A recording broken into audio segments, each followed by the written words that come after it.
Tuhan. Ya walaupun ini perdana ya saudara ya, tapi kita yakin kalau misalnya bulan-bulan berikutnya semuanya normal. Amin. Amin. Ya, kita mau masuk ke dalam hadirat Tuhan. Sebelum itu kita bersatu dalam doa. Bapa kami yang berterang kerajaan surga, terima kasih atas penyertaan-Mu, di mana kami dari semalam Tuhan kami dijaga oleh Engkau hingga kami sampai ke sini Tuhan. Engkau masih menyertai kami Tuhan. Engkau melindungi kami Tuhan dalam segala perjalanan dari rumah kami sampai kami tiba di rumah-Mu. Bapa, pada pagi hari ini Bapa kami siap Bapa untuk memuji memuliakan nama-Mu. Kami mau meninggikan nama Engkau Bapa. Inilah kami Tuhan, anak-anak-Mu Bapa.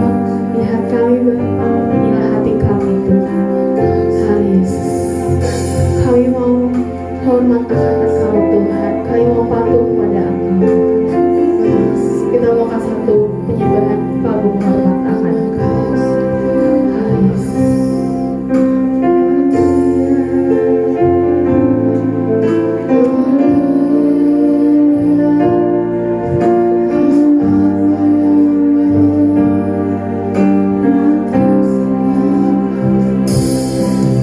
Sungguh indah tiada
saudara.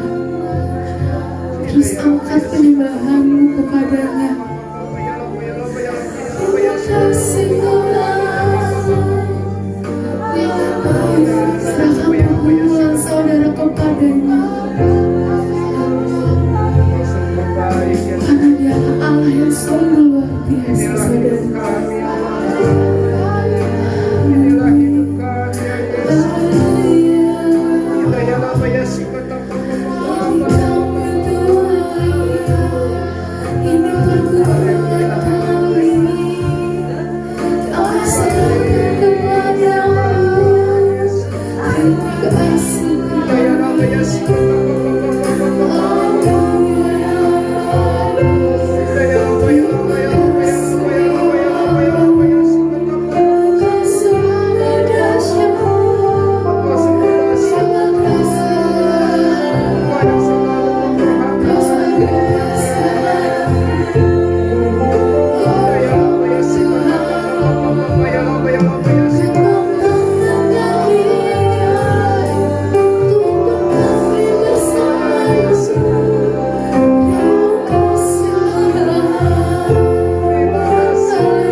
Kasih-Mu Tuhan,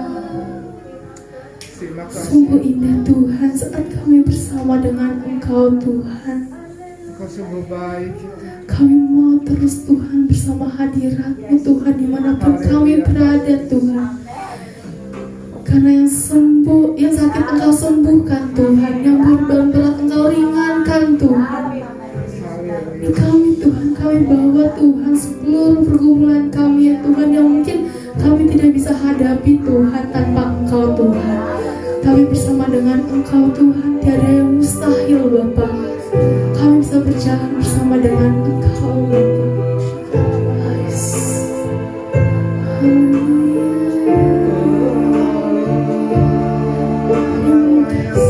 Kita satu penyembah menikmati kasih.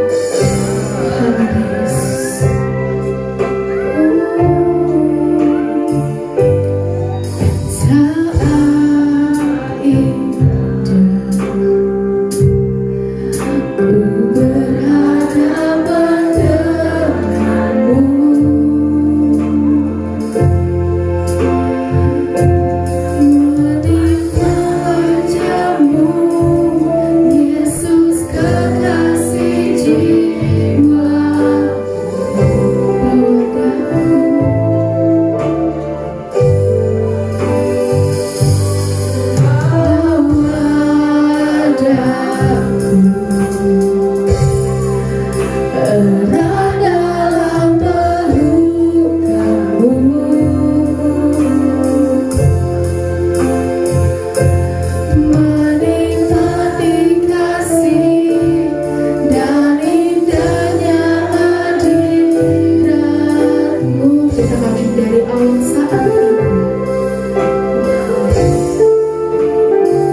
Benar Tuhan, kami rindu Tuhan di dalam rumah-Mu ini Tuhan. Kami mau terus Tuhan memuji Engkau Tuhan. Kami mau terus meninggikan nama Engkau Tuhan. Tanpa Engkau kami tidak ada apa-apanya Tuhan. Bersama dengan Engkau Tuhan kami bisa lewati badai hidup ini Tuhan.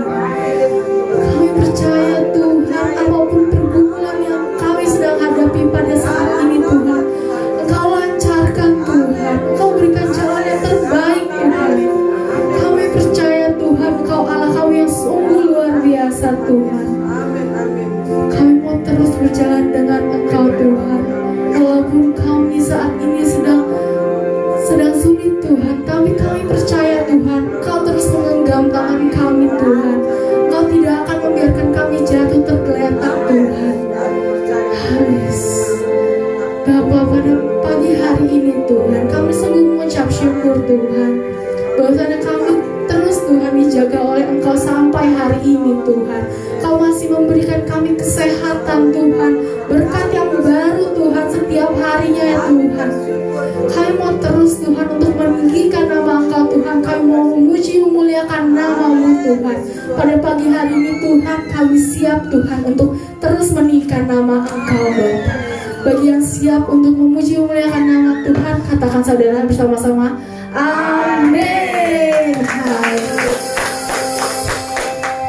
Ya, puji nama Tuhan, semuanya bersukacita, amin. Ya, kita mau nyanyikan lagu baru, mungkin yang lain kurang familiar ya, tapi kita sama-sama mau belajar lagu ini, amin. Kita nyatakan kebaikan Tuhan di hidup kita sungguh luar biasa. Oh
percaya di dalam pujian pasti ada kekuatan Tuhan dalamnya. Haleluya. Kita mau masuk ke dalam hadirat firman Tuhan. Kita mau mendengarkan sebagian yang disampaikan oleh hambanya. Namun sebelum itu kita mau siapkan hati kita untuk fokus kepada Tuhan. Kita mau terus mendekatkan diri kita kepada Tuhan. Kita mau angkat satu penyembahan lebih lagi, bahwa kami Tuhan lebih dalam masuk ke dalam hadirat Tuhan. Terus Tuhan lebih lagi ya Tuhan. Kami mau terus bersama dengan Engkau. Haleluya.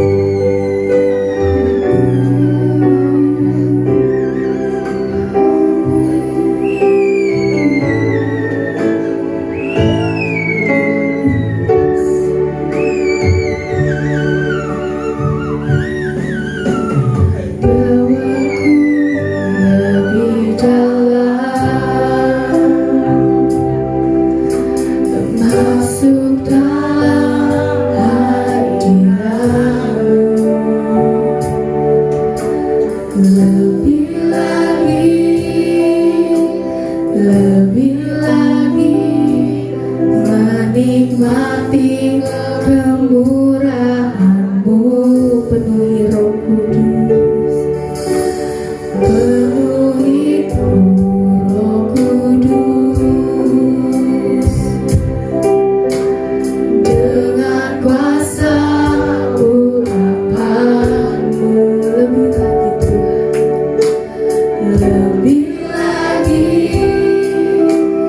Lebih lagi sampai Roh-Mu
Persiapkan hati kita, Haleluya. sebab hari ini adalah hari yang penuh dengan berkat. Firman Tuhan berkata bahwa Tuhan pada hari ke-7 Dia memberkati. Artinya hari ini adalah hari di mana Allah bersemangat untuk terus memberkati kita. Apapun kondisi kita, Dia hanya tahu ingin memberkati kita. Mari kita persiapkan hati kita untuk menerima berkat itu. Apapun pula keadaan kita, kita harus siap menerima berkat itu. Amin. Bapak yang mau dikasih Tuhan, kita tahu bahwa hari-hari ini tuntunan Roh Kudus itu semakin hari harus semakin nyata dalam kehidupan kita. Angkat tanganmu, pelan-pelan kita menyembah. Saya mau kita betul-betul menikmati sejenak bahwa Roh Kudus itu hadir dalam kehidupan kita. Roh Kudus itu menjamah, Roh Kudus itu melawat, Roh Kudus itu ada di tengah-tengah ibadah kita. Jangan berpikir ke tempat yang lain, arahkan hatimu. Bapa, ini hati kami. Ini hati kami, hati umatmu Tuhan. Hati umat Bapa, hati domba-dombamu ya Allahku. Mereka yang haus, mereka yang dagang, mereka yang lapar Tuhan. Mereka yang sungguh memerlukan Engkau. Haleluya. Yesus, oh Yesus, Engkau sangat baik. Kami telah terima kebaikan kemurahan Tuhan bagi kami. Yesus,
ketika kau menyembah, kekuatan hadir dalam hidupmu. Petrus, Silas ketika ada di penjara, dia menyanyi, dia menyembah. Pintu penjara itu jebol. Menyembah ini punya kualitas yang luar biasa, Bapak Ibu. Menyembah ini berbeda dengan mendengar firman Tuhan. Menyembah ini artinya proskuneo, mencium Tuhan, mencium Bapamu yang ada di surga. Sebagai tanda kita dekat, kita melekat, kita ada bersama Dia, sebab Dia juga ada bersamamu. Kinaramato terese kata maya maya. Nyatakan Tuhan lebih dalam, lebih dalam.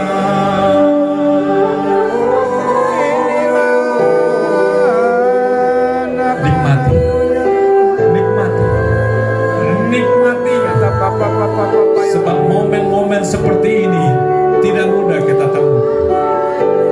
Menyembahlah, menyembahlah. Dia ada bersamamu, Dia menjamahmu, tangannya menumpangkan di atas kepalamu. Dia hadir, Tuhan Yesus.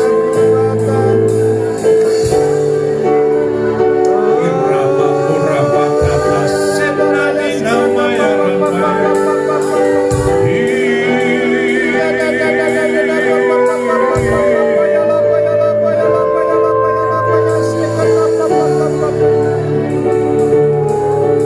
Engkau yang sedang melewati masa-masa yang pahit di dalam hidupmu. Orang mungkin bilang kau mengalami masa yang sukar, pahit. Terlebih minggu-minggu lalu, hari-hari kemarin. Lihat sekarang, yang kata orang pahit, tapi ketika ada di tangan Tuhan, engkau bersama Tuhan, itu akan manis adanya, akan manis dan luar biasa adanya, sebab Dia ada bersama. Jamah kami, jamah kami Tuhan. Kami tidak banyak, tapi Kau siap pakai kami untuk menjadi berlimpah-limpah. Pakai kami ya Tuhan. Terima kasih, terima kasih Bapa. Gereja ini juga milik-Mu Tuhan. Gereja ini milik-Mu Bapa. Yang terbaik Kau ingin lakukan, lakukanlah Tuhan. Kami mau dengar firman-Mu. Berbicaralah Bapa, urapi hamba-Mu agar kami semuanya sama-sama diberkati. Terima kasih, terpujilah Engkau Allahku dalam nama Yesus. Mari sama-sama kita yang mau diberkati, yuk kita sama-sama katakan amin. Haleluya. Silakan dulu, terima kasih. Tim praise and worship.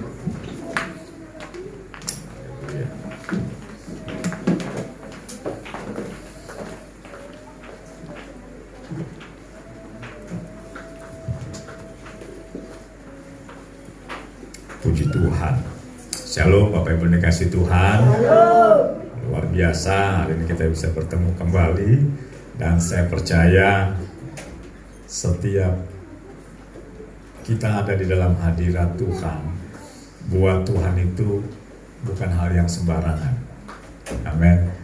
Terkadang kita beribadah, kita pikir kita melakukan secara rutinitas. Di hadapan Tuhan gak pernah itu. Tuhan memandangnya berbeda. Amin. Hari ini berbeda juga saya di sini seperti minggu-minggu lalu. Tadi malam adik ipar saya yang kandung itu meninggal dunia. Jadi sekarang ada di rumah duka. Jadi saya percaya karena jadwal dan Tuhan memang sudah tugaskan berangkat. Amin. Orang Batak enaknya kalau dikubur itu bisa 3 hari, 4 hari, seminggu, sebulan terserah. Kalau memang ada saudara di Amerika ditungguin gitu kan gitu. Jadi untuk masalah waktu semua segalanya ada yang terbaik lah ya. Sehingga masih kita bisa belajar, kita bisa mendengar firman Tuhan. Baik. Kita hari ini akan belajar dari Mazmur pasal 92 ayat 14 sampai 16. Mazmur 92 ayat 14 sampai 16. Ini adalah salah satu pujian dari Raja Daud yang memang begitu mencintai yang namanya bait Allah. Oke, saya kalau membaca atau kita pernah mendengar juga, Daud itu seringkali resah hatinya ketika dia lihat bahwa yang namanya tabut Tuhan, di mana itu lambang kehadiran Tuhan, tinggalnya di goa-goa, di gunung dan berpindah-pindah. Buat Daud gak pantas. Sementara Alkitab bilang, Daud bilang, saya sendiri tinggal di istana yang megah. Dari situ Daud mempunyai inisiatif, kalau begitu dibalik. Apa itu? Aku akan buatkan satu bait suci yang lebih megah dari istananya. Ini ciri orang yang memang sangat menghormati Tuhan dan Allah Bapanya. Amin. Nah, ketika dalam proses seperti itu Allah ngomong, bukan kamu ya, Daudnya akan membangun, anakmu nanti yang membangun.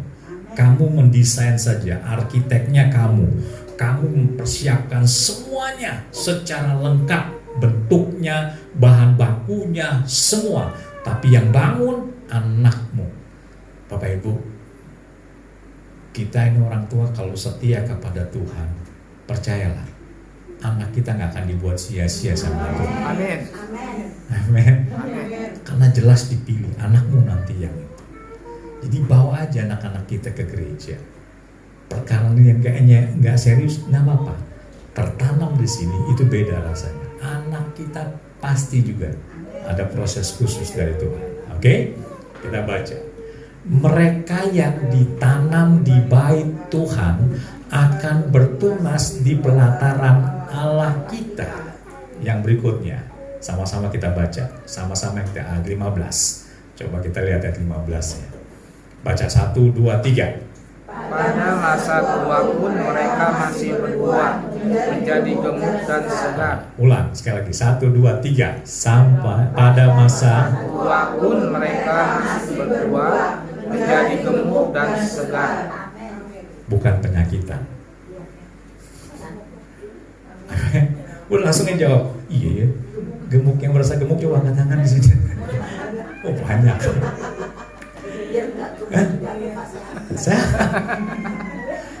Kata Alkitab kan bilang masa tua itu masih berbuah, menjadi gemuk, fresh. Amin. Amin. Bapak-bapak kalau melihat istrinya gemuk berarti masih fresh dong. Karena segar. Amin Bapak Ibu. Kayak ngeliat body kita Spanyol kayak padahal gemuk gitu kan. Tapi lihat masih segar dan gemuk. Amin. Pak Yohan ngelirik dulu gak pas gemuk gitu. Dia pikir begitu itu langsung beda gitu. Amin Bapak Ibu. Oke, ayat yang 16 kita lihat ayat 16. Ayat 16. 3, 4. Untuk memberitakan bahwa Tuhan itu benar, bahwa Ia gunung batuku dan tidak ada kecurangan padanya. Ada amin. Ini karena pembacaan firman Tuhan kita. Nah, Bapak Ibu dikasih Tuhan. Kita coba lihat di ayat yang ke-14. Saya lebih senang menjelaskannya di per ayat dan Bapak Ibu tinggal lihat ayatnya. Oke? Perhatikan dengan baik Bapak Ibu. Ini ungkapan Raja Daud yang bukan sekedar mengucapkan puisi. Bapak Ibu perhatikan. Orang Timur Tengah itu mulai dari Mesir, Saudi Arabia, terutamanya juga Yahudi, Israel, itu sangat pandai yang namanya membuat puisi. Kitab Mazmur itu disebut kitab puisi. Kalau orang teologi bilang kitab puisi. Jadi betul-betul bahasanya bahasa-bahasa yang cantik, yang indah, yang luar biasa. Amin. Kalau pingin tahu lagi bagaimana seorang yang saking mengagumi istrinya, pernah lihat atau minimal baca sedikit nggak Kidung Agung? Itu kalau baca kita kadang jijik, bukan jijik, itu gaya dia memuji pasangan hidup. Amin. Semua diungkapkan di situ. Nah, ada satu ayat yang saya pikir kita perlu belajar di sini, dikatakan mereka yang ditanam di bait Tuhan. Amin Bapak Ibu. Beda dengan tertanam. Tertanam berarti sudah ditanam. Tapi kalau mereka yang ditanam di bait Tuhan, pertanyaannya ada yang ditanam, ada yang menanam. Setuju ya? Setuju ya? Siapa yang ditanam? Jelas kita. Siapa yang menanam? Bapa kita di surga. Amin. Tinggal perhatikan. Mereka yang ditanam di bait Tuhan, Bapak Ibu, yang namanya ditanam, si penanam terserah dia mau nanam di mana, betul? Tetapi yang ditanam nggak bisa milih-milih dong. Betul Bapak Ibu? Sehingga perhatikan dengan baik. Banyak anak Tuhan gagalnya di sini. Dia mau ditanam di tempat yang enak, yang nyaman, yang semuanya serba cukup mungkin. Kata Tuhan, enggak. Itu haknya Tuhan untuk dia mau tanam kita di mana. Amin Bapak Ibu. Kelebihannya apa? Waktu kita mau ditanam, berarti kita sebagai tanaman, jujur saja, kita perlu mengucap syukur bahwa kita adalah tanaman yang sudah dipilih Tuhan untuk bisa ditanam. Amin. Amin. Pernah lihat nggak sebuah tanaman, taman, terus tanamannya itu semua sembarangan asal tanam? Nggak mungkin.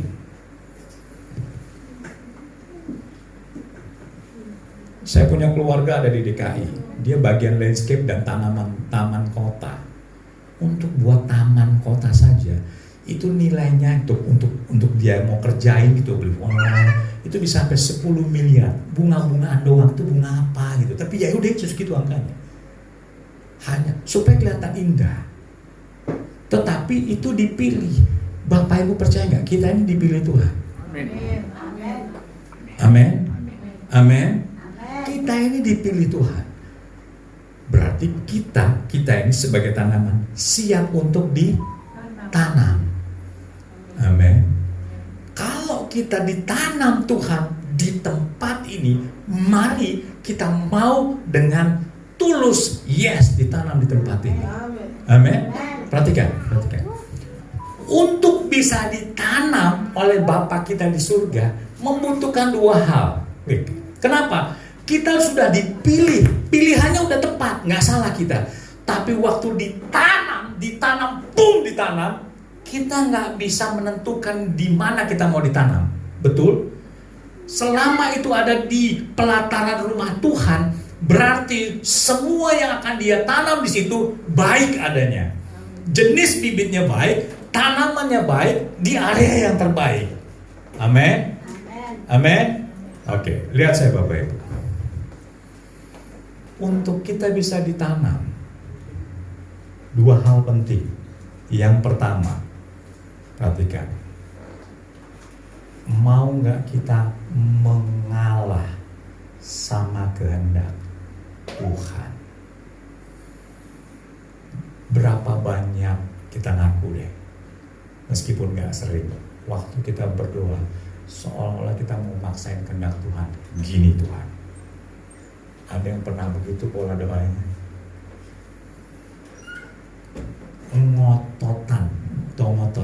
Ngotot untuk Tuhan mau ikutin maunya kita. Oke, gereja ini luar biasa, ada pergerakan langsung pindah semua pandangan ya. Jadi saya berhenti dulu aja. Oke. Amin Bapak Ibu. Oke, karena bergerak sedikit, gereja kecil sih, coba kalau gereja gede nggak mungkin kita begitu. Nyamuk lewat, nyamuk gede banget. Udah biasa itu. Karena dari sini kelihatannya semua berubah gitu kan. Amin Bapak Ibu.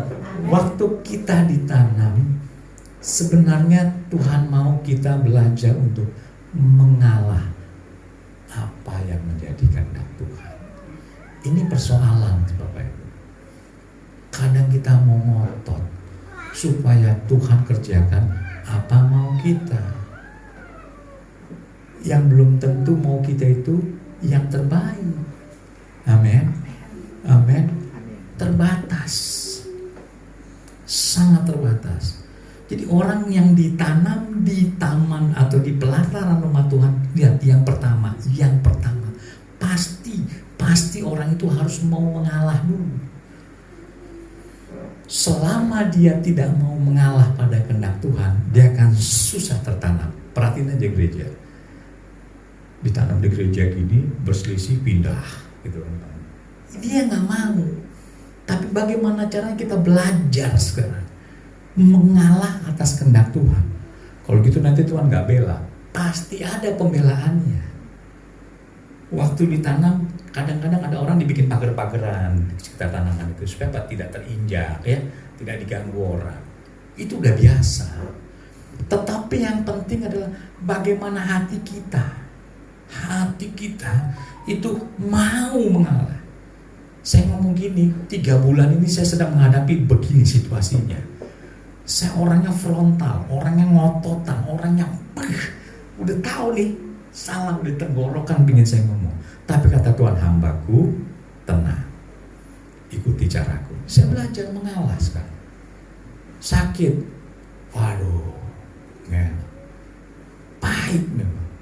Tapi kalau memang itu cara Tuhan supaya kita ditanam di pelataran rumah Tuhan, ya udah kita ngalah ya. Amin. Ada amin. Saya ngaku sama Tuhan, saya jarang yang tidak mau ngalah kalau sudah di jalanan aja. Dia sodok jalan saya sodok habis. Aduh nyali kita. Saya ngaku dosa kalau gitu ya. Karena apa? Wah, jalan raya sekarang udah begitulah. Itu pun saya harus belajar lagi mengalah atas apa yang menjadi kehendak Tuhan. Yang kedua, yang namanya ditanam di bait Tuhan, di pelataran rumah Tuhan, selain kita mau mengalah, perhatikan. Tuhan itu mau waktu kita ditanam menjadi dewasa. Siapa di sini yang pernah nanam pohon yang memang buahnya buah mangga, buah apa? Begitu ditanam nggak buah-buah, nggak bertumbuh-tumbuh, nggak dewasa. Saya kaget, istri saya pernah tinggal di satu tempat, ada pohon mangga. Waktu kami coba tempati rumah itu udah ada pohon mangganya. Mau tahu nggak caranya gimana? Jadi pohon mangga itu kalau mau berbuah, batangnya itu dilukai. Ya, wih kok gitu? Iya dilukai. Saya blow on banget kalau udah ilmu kayak gitu kan. 3 bulan memang keluar. Nah, ada biji-bijinya buah-buah yang gitu. Wih, ternyata benar. Harus disakiti dulu. Ditanam tuh nggak enak memang. Amin. Ditanam tuh nggak enak. Tapi kalau tujuannya untuk supaya grow up, dia dewasa, ayo kita ngalah sama Tuhan. Amin. Ngalah sama Tuhan, mengalah sama Tuhan, supaya kita mau didewasakan. Amin. Amin. Siap didewasakan sama Tuhan. Amin. Amin. Yakin? Amin. Ini amin saya karena di hati saya Tuhan bilang ini. Ada yang kadang-kadang protes sama aku, ada yang bersungut-sungut sama aku. Ini di hati saya tadi begitu bilang amin, berulang-ulang amin. Roh Kudus bilang, coba tanya lagi deh. Amin. Amin. Seperti kayaknya mau ketembak nih, ketahuan deh. Tuhan kan hadir. Tuhan kan hadir. Amin Bapak Ibu. Adik ipar saya ini 4 tahun dia tertanam di gereja di mana dia beribadah kami sama-sama. Bayangin selama 4 tahun itu seminggu 2 kali dia cuci darah. Seminggu 2 kali. Kasihan. Dia jalan dengan semangat sampai pada akhir depan kayaknya udah deh. Ini mungkin sudah kehendak Tuhan, dia pulang. Masih berapa? Umurnya 47 di bawah saya 55. Belum terlalu ini kan gitu. Tapi ya itu semua pada waktunya dan itu waktunya Tuhan. Amin. Bukan pendeta saja. Saya ingin supaya kita belajar bahwa meninggal di dalam Tuhan tuh luar biasa indah. Amin. Kenapa? Jaminannya jelas, garansinya jelas. Kemana? Bukan ngambang dulu, gentayang di sana. Kemudian jadi apa namanya kayak reinkarnasi gitu kan, enggak gitu, dia jelas tuh. Oke, Bapak Ibu, amin. Mau didewasakan? Amin. Belajar ikuti kehendak Tuhan. Meskipun di sini kadang-kadang, kayaknya, hancur ya, Hancur lebur. Sederhana kan Bapak Ibu? Sederhana loh. Betul? Tapi ini terkadang bisa jadi penghambat utama kita menjadi dewasa, dan kita nggak bisa kenal Tuhan lebih jauh gara-gara perkara itu aja. Makanya bayangkan satu bangsa dia mau dibawa ke tempat yang jauh lebih baik, bersungut-sungut, dia muter di situ-situ aja 40 tahun. Betul nggak? Hebatnya. Pak, kalau gitu di dalam persungutan ada nggak mujizat Tuhan? Meskipun kurang maksimal, ada nggak? Ada. 40 tahun bajunya nggak robek-robek, kasutnya katanya nggak robek-robek, semua nggak ganti-ganti. Udah nggak kayak apa bentuknya nggak ngerti saya. Dia mau tambah gemuk, bajunya mungkin ikut gemuk gitu kan? Namanya di perjalanan kan? Tapi hatinya persungutan aja. Bedanya apa? Lama nggak nyampe di tempatnya. Bapak pun mau pilih mana? Oh, berarti Pak di dalam persungutan ada mujizat. Ada kalau konteksnya bangsa ini. Betul kan? Sering kali tegar tengkuk sungut sampai 40 tahun. Tapi Alkitab juga bilang kasutnya nggak rusak-rusak. Amin. Stop dulu silakan Pak. Anda jadi bahan perhatian pasti. Maaf ya. Oke, lanjut. Amin Bapak Ibu. Amin. Jadi mari kita mau belajar untuk didewasakan. Mau belajar kita untuk mengikuti apa yang menjadi kehendak Tuhan. Mengalah. Amin. Mengalah. Oke, sekarang kita lanjut. Dikatakan gini, bertunas di pelataran Allah kita. Kita akan masuk dalam pelajaran bertunas. Kalau yang pertama ditanam, yang kedua bertunas. Beda lagi nih Bapak Ibu. Oke, saya mau kita buka di dalam Bilangan 17. Ini khusus kita mau belajar kata bertunas di pelataran Allah kita. Bertunas di pelataran Allah kita. Seperti apa maksudnya? Sudah dapat? Bilangan 17 ayat 7 sampai 9. 7, 8, 9 ya. Bilangan pasal yang ke-17 ayat 7 sampai dengan yang ke-9. Oke. Dikatakan Musa meletakkan tongkat-tongkat. Kita baca-baca sama-sama yuk. 1, 2, 3. Musa meletakkan tongkat-tongkat itu di hadapan Tuhan dalam kemah agung Allah. Oke, lanjut ayat 8. Ketika Musa keesokan harinya masuk ke dalam kemah agung itu, maka tampaklah tongkat Harun dari keturunan Lewi telah bertunas, mengeluarkan memakan bunga dan membuahkan buah badang. Ayat selanjutnya 8, 9. Kemudian Musa membawa semua tongkat itu keluar dari hadapan Tuhan kepada seluruh orang Israel. Mereka melihatnya lalu mengambil tongkatnya masing-masing. 12 suku orang Israel di dalam perjalanan selalu bersungut-sungut, selalu komplain dengan Tuhan, protes dengan Tuhan. Nah, ini salah satu tingkat protes yang terbesar. Akhirnya Tuhan bilang gini, tolong dong, dari setiap pemimpin suku itu dia biasanya dikasih tongkat. Jadi pemimpin itu pasti punya tongkat. Makanya kalau di tentara namanya tongkat komando yang suka ada dikepit di situ. Jadi itu pasti. Nah, saya sedikit mau cerita. Tongkat kalau bagi orang Yahudi begini modelnya. Seorang yang sudah tua, imam dia akan potong satu dahan pohon, dikuliti, dibersihin, direndam dengan air keras waktu itu. Kemudian setelah rapi, tongkat ini kan berarti sudah jadi mati, udah kayu mati dia. Karena udah dipotong, gak ada hubungannya lagi, sudah kelotei semua, habis bersih dan dipegang, diserahkan kepada kepala suku.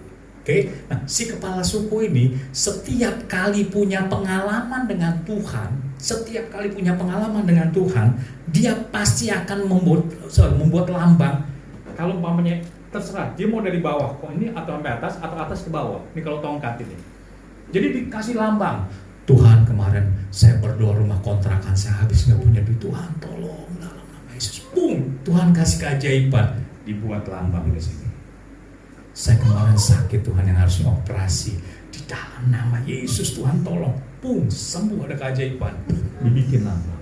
Terus lambang itu harus diukir. Lambang-lambang dari setiap peristiwa dia dengan Tuhan diukir nih sampai penuh, sampai bawah ini.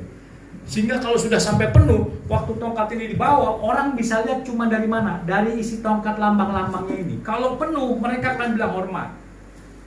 Kenapa? Orang tahu bahwa orang ini dekat dengan Tuhan. Dari tongkatnya dia tahu. Oke, di tongkat Musa itu sebetulnya bukan tongkat sembarangan, ada lambang-lambangnya. Ini kalau orang Batak, tau kan tongkatnya orang Batak tuh bentuknya ukir-ukiran, gitu ya. Suku mana tuh ada ukiran, sama. Dia juga, tapi ini berdasarkan pengalaman dia dengan Tuhan, dia tulis di situ sebagai lambang. Oke, bayangkan 12 ketua-ketua suku ini udah punya banyak pengalaman dengan Tuhan, masing-masing pribadi masih bersungut-sungut. Coba itu Bapak Ibu, hati-hati. Ini yang namanya tidak mau didewasakan. Udah jelas nih ada pengalaman. Bapak Ibu, siapa di sini yang pernah punya mukjizat dengan Tuhan? Amin, luar biasa. Tapi waktu kita mengalami sesuatu yang pahit lagi, kadang-kadang kita lupa sama mukjizat Tuhan, justru marah-marah sama Tuhan. Mana pertolonganmu Tuhan? Mana Tuhan? Padahal kita udah pernah. Sama seperti bangsa ini. Akhirnya Tuhan bilang gini deh, Musa ambil semua tongkat itu, masukkan ke dalam bait suci. Oke, ini bicara bait suci. Jadi bait suci itu halaman, kemudian ada ruang suci, ada ruang maha suci. Oke, taruh semua di situ. Ketika sampai ditaruh, sudah semua taruh 12 suku, besok paginya Musa masuk. Coba ayat yang ke berapa tadi? 7. Musa masuk ke situ. Waktu Musa masuk ke dalam, dia lihat dari 12 tongkat tuh ada satu tongkat yang mulai bertunas. Amin. Tongkatnya bertunas. Yang 11 enggak. Ketika Musa keesokan harinya masuk ke dalam kemah hukum itu, maka tampaklah tongkat Harun dari keturunan Lewi telah bertunas. Keren ya Bapak Ibu. Sebentar kita akan belajar lebih dalam. Saya harus sedikit katakan, saya mau jelaskan ini. Ketika Musa keesokan harinya masuk ke dalam kemah hukum itu, di ruang Maha Kudus, itu cuma ada dua loh batu sebagai lambang hukum Tuhan. 10 perintah Allah. Makanya disebut kemah hukum Tuhan. Itu adanya di ruang Maha Kudus. Lambang kehadiran Tuhan. Makanya lihat, gereja ini sebetulnya mengacu pada itu.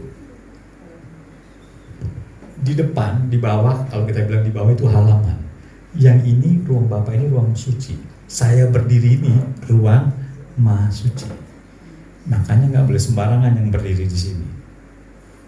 Nggak bisa. Harus yang sesuai dengan tempatnya. Oke?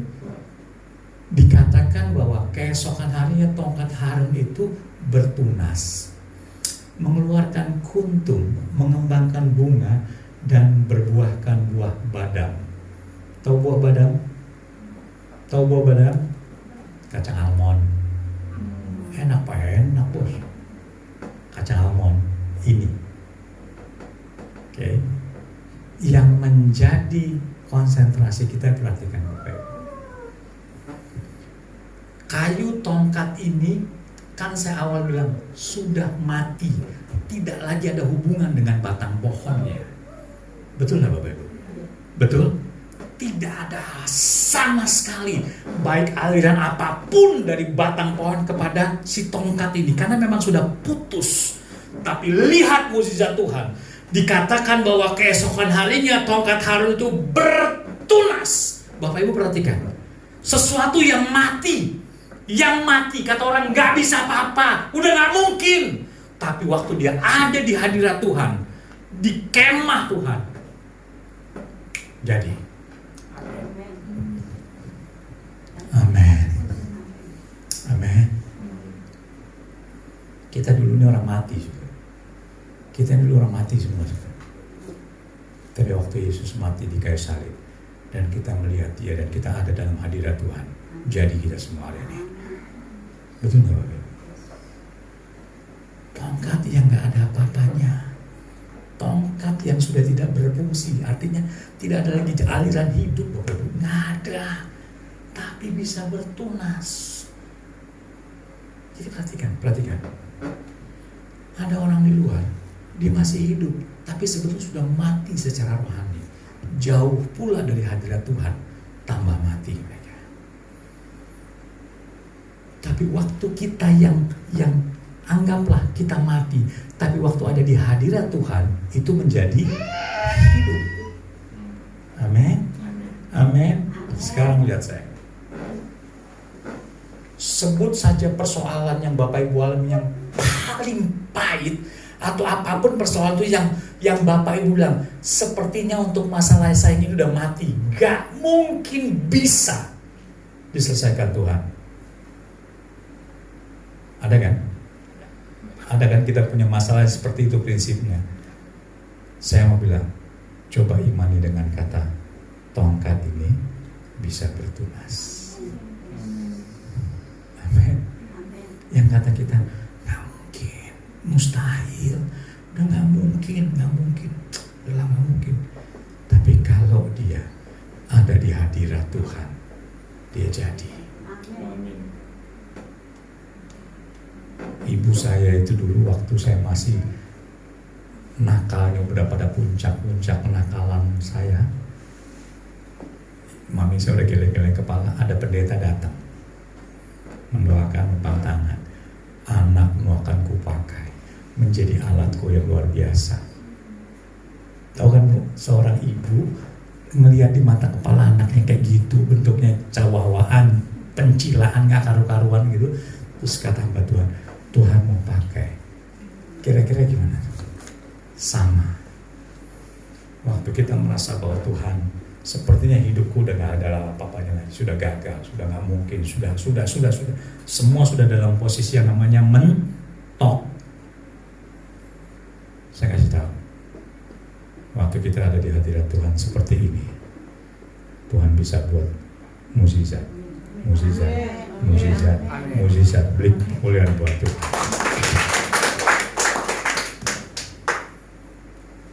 Saya yakin orang Kristen banyak yang frustasi jadi orang Kristen.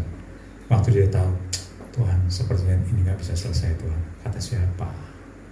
Ini kayu udah mati, bertunas itu. Amin. Ini kan kayu udah mati, tongkat kan kayu yang sudah mati itu. Nggak ada apa-apanya, nggak ada kehidupan tongkat itu. Tapi kau masih bisa bertunas. Mari kita belajar sekarang. Belajar dari hal ini. Amin. Artinya apa Bapak Ibu? Perhatikan yang baik. Masalah boleh ada, suka sesuatu ini boleh terjadi, pahit dan luar biasa. Perhatikan. Yang penting jangan pernah jauh dari hadirat Tuhan. Amin. Kan tongkat memang mati, tapi diletakkan di kemah Tuhan. Banyak kita kadang-kadang sudah punya masalah, bukan datang ke kemah Tuhan. Amin. Datangnya kemana? Datang pada kami. Selesaikan masalah tanpa masalah. Yang lambang hijau itu. Bukan di situ penyelesaiannya bos, di sini bos. Amin. Di pelataran rumah Tuhan, dalam hadirat Tuhan. Ada amin Bapak Ibu? Amin.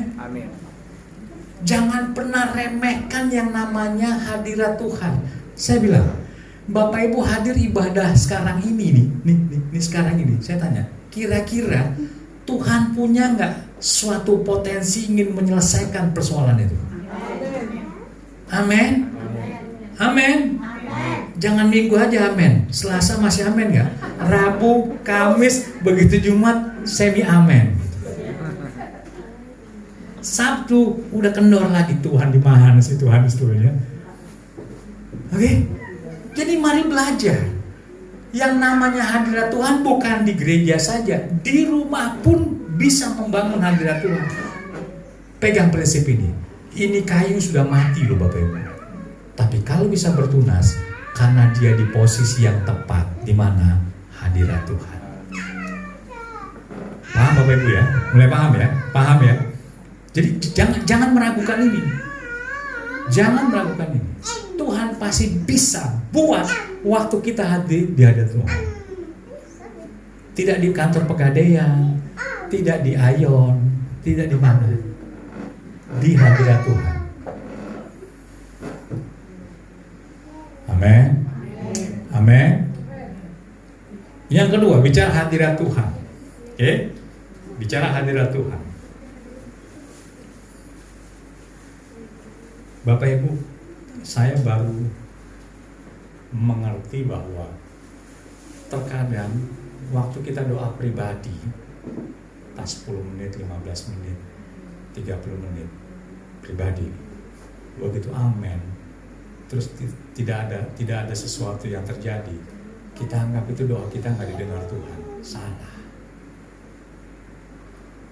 5, 10, 15, 20, 35, 40 menit waktu kita doa pribadi, meskipun kita anggap bahwa Tuhan persoalanku ini sudah nggak mungkin, tapi kita setia dalam hadirat Tuhan.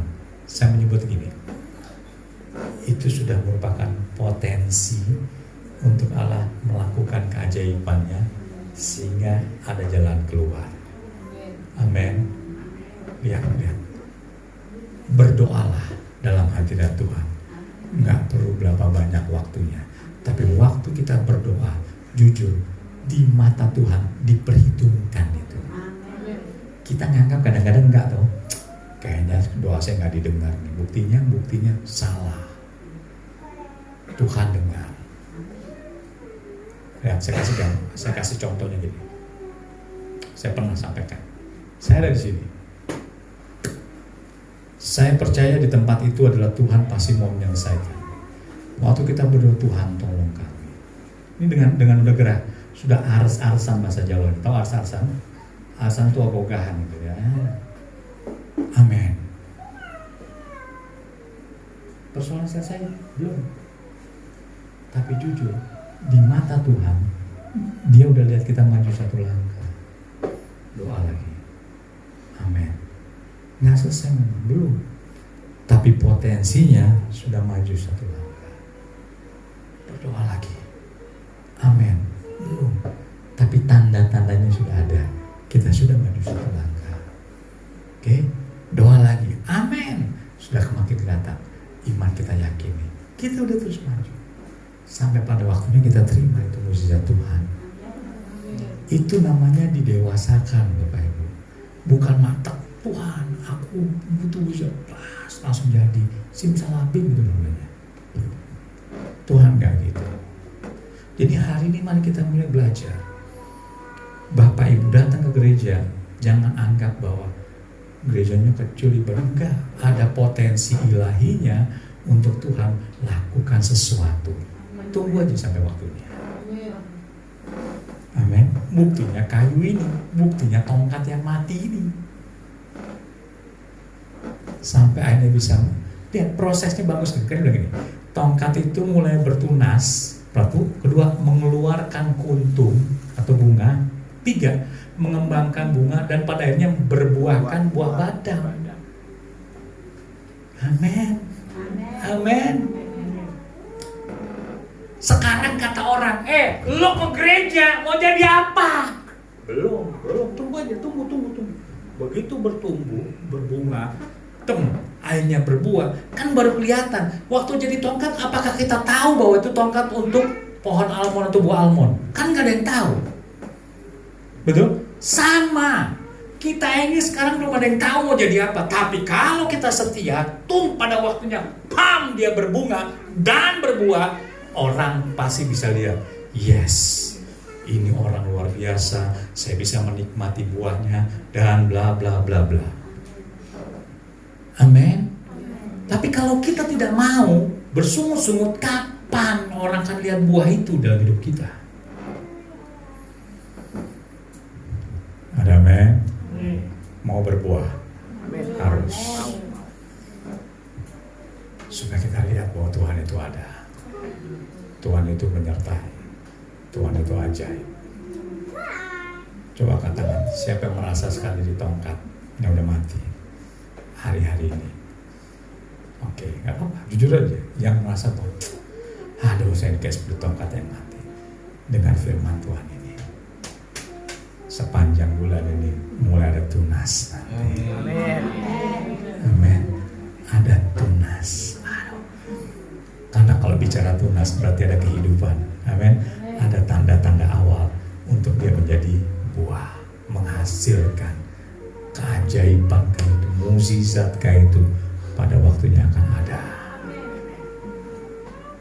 Amin. Amin. Oke, kita kembali sekarang kepada Mazmur pasal yang ke-92. Sekarang kita bicara ayat 15-16. Mazmur 92 ayat 15 dan 16. Jadi kata bertunas Bapak Ibu tahu ya. Jadi bagaimana bertunas itu sebetulnya bukan memang yang sudah mati pun Tuhan bisa buat dia bertunas. Ya, oke. Kita lihat di sini. Pada masa tua pun mereka masih berbuah, menjadi gemuk dan segar. Amin. Amin. Perhatikan. Masa tua ini berbicara sebuah perjalanan yang memang sebetulnya kelihatan perjalanan ini bersama Tuhan atau tidak. Oke. Ayat ini kata si penulis itu membuktikan bahwa kalau dia berjalan dan berjalannya bersama Tuhan, dikatakan bahwa pada masa tuanya pun masih berbuah. Jadi lihat, waktu kita tadi ditanam berarti kita mengalah. Waktu kita ditanam berarti kita mau didewasakan. Betul? Waktu ditanam kita bertunas, padahal kita sebetulnya sudah mati, nggak bisa menghasilkan apa-apa. Tapi waktu, perhatikan, 3 hal tadi, kita mulai bertunas, lihat, pada masa tua pun mereka masih berbuah. Berarti yang namanya jarak atau waktu untuk diberkati Tuhan tidak ada batasnya. Amin. Berapa banyak orang, khususnya di Jepang. Jepang ini sekarang lagi nyari tempat rumah peristirahatan untuk oma-oma. Karena orang Jepang ini tidak mau merawat orang tuanya, panti jompo, panti. Jadi mereka sendiri merelakan diri datang. Tapi bukan panti jompo, satu tempat peristirahatan yang bentuknya bagus. Di Indonesia ini baru ada 2. 1 bulan tuh 5 jutaan. Ada taman, ada joggingnya, ada, keren. Cuma 2 tempat. Dan itu afiliasi dengan rumah sakit. Saya bilang, Tuhan, kalau ada duit enak juga kita buat kayak gini. Banyak ke depan banyak orang tua yang notabene mereka berlimpah dari sisi keuangan, mereka nggak perhatian lagi sama orang tua, dianggap menyusahkan. Makanya hari-hari ini banyak pengajaran di agama kita, agama lain, hormati orang tua, hormati orang tua, hormati orang tua, dipraktekin. Karena ada waktunya orang tua habis, punya duit, titip, selesai. Dengan dititip di jompo atau di tempat yang termahal pun dianggap dia sudah berbuat baik sama orang tua.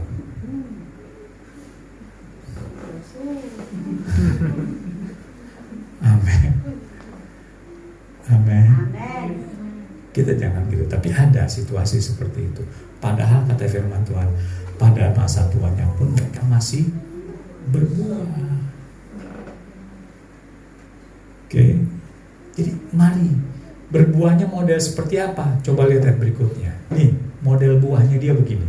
Ini model buahnya nih. Untuk memberitakan 3-4, ayo baca. 1. Untuk memberitakan bahwa Tuhan itu benar. Dah nih. Perhatikan. Saya sering ketemu oma-oma, opung-opung, nenek-nenek. Saya sering.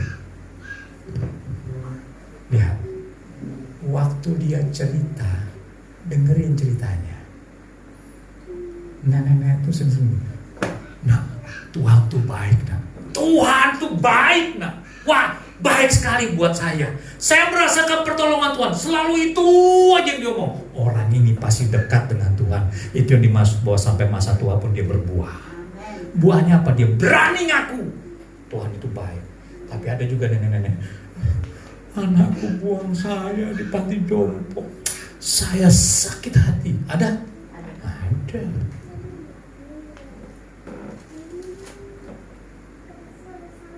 Kita mau pilih yang mana? Kalau bicara sampai masa tua pun berbuah, tetaplah dekat dengan Tuhan. Kelihatan. Saya waktu masih badung-badungnya, mami saya ketemu sama saya ngomongnya apa? Tuhan terus gak ada yang. Nah ke gereja lah, nah Tuhan, saya bilang mami kayak gak ada Tuhan yang lain mami gitu. Tapi akhirnya ya kayak gini jadinya. Ya ini jadinya sudah. Dan dia akan bilang Tuhan tuh baik. Kemanapun dia pergi, dia mendeklar, memberitakan. Kata memberitakan di sini bukan dia baca terus kasih tahu. Itu gitu loh, katanya enggak. Dia punya pengalaman sendiri dengan Tuhan. Dari pengalaman itu nyanyi dia kemana-mana, ngomong kemana-mana, declare kemana-mana. Kalau mau berbuah, ketemu orang, jangan ceritain masalah dan masa lalu. Apalagi masa lalu, derita lu gitu ya. Beda. Amin. Ceritainnya kebaikan Tuhan. Bapak Ibu perhatikan. Di Alkitab kan ada banyak buah tuh. Buah kehidupan, buah-buah roh. Oke. Tolong tambahin catat satu lagi. Ada satu buah baru yang memang Alkitab tulis. Itu apa? Memberitakan bahwa Tuhan itu benar. Ternyata itu buah yang khusus. Nih ada. Sampai masa tua pun kamu tetap berbuah. Apa buahnya? Memberitakan bahwa Tuhan itu benar. Amin. Jadi kalau kita jarang memberitakan bahwa Tuhan itu benar, kita belum berbuah. Amin. Mau berbuah Bapak Ibu? Mau berbuah Bapak Ibu? Amin. Amin. Bukan besok, sekarang. Lakukan, persiapkan. Nggak ngomong, ceritain aja. Ini disebut memberitakan, menceritakan aja. Menceritakan. Saya ini bisa menikah dengan istri karena papanya ini kebetulan kan ketua dari Persekutuan Doa Lansia. Saya diminta untuk menjadi pengkhotbah tetap di lansia. Wah keren kan Bu? Keren, yang khotbah masih muda gitu, yang dikhotbahin orang tua-tua. Jadi waktu pas dia ini hebatnya kalau khotbah di depan orang tua tuh keren. Kenapa? Waktu saya ngomong seperti gini, ada sesuatu yang cocok, mereka spontan. Ya, yang kayak gitu Pak Pendeta, benar tuh, benar. Ya begitu tuh, saya juga ngalamin tuh hebatnya. Karena dia langsung tahu, iya memang saya sudah ngalami. Saya hanya membicarakan saja. Amin. Pasti nyaut, maksudnya gitu. Pasti, nggak pakai gini, instruksi Pak Pendeta, enggak langsung, ya benar itu. Oh saya semangat ngomong, berarti benar firman Tuhan, karena di bawah sudah ngalami. Saya masih